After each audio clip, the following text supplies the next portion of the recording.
Alamin muna natin ang presyuhan ng mga bilihin sa Kamuning Public Market sa Quezon City. May report si Vel Custodio live. Vel? Rise and shine, Danihan. Good news para sa ating mga mamimili dahil unti-unti nang bumababa ang presyo ng ilang mga pangunahing gulay na kung dati ay ilang linggo nang mataas ang presyo. Isa na dyan ang carrots sa 120 pesos kada kilo na lang mabibili dito sa Kamuning Public Market. Matatandaan noong simula Oktubre, sumisipa ang presyo nito sa 200 hanggang 300 pesos. Pero ngayon, doble na ang ibinaba ng presyo nito. Bahagya ring bumaba ang presyo ng patatas na 120 pesos hanggang 140 pesos ang kilo na kung dati umaabot sa 160 hanggang 200 pesos.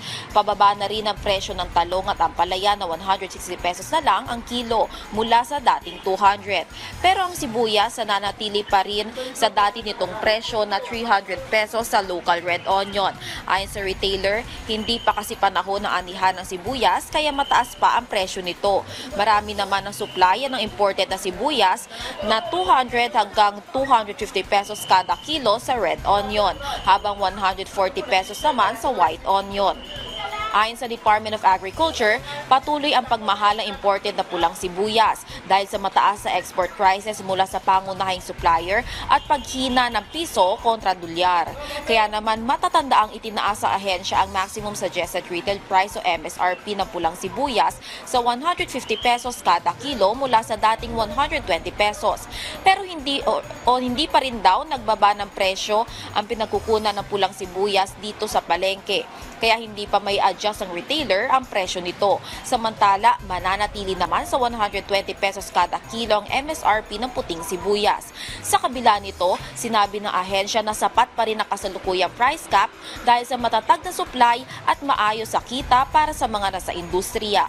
Samantala, stable naman ang presyo at supply ng bigas sa kabila ng extended importation ban at mga nagdaang bagyo. Mabibili ang local rice ang 40 hanggang 42 pesos kada kilo, habang 37 hanggang 58 pesos naman sa imported rice. Dayan, ayon sa DA, maaari daw inaasahan na magiging maganda ang ani ng palay hanggang sa katapusan ng taon. Maaari ring malagpasan nito ang kabuang harvest ng palay na 20.06 million metric tons noong 2023. Balik sa iyo, Dayan. Maraming salamat, Vel Custodio.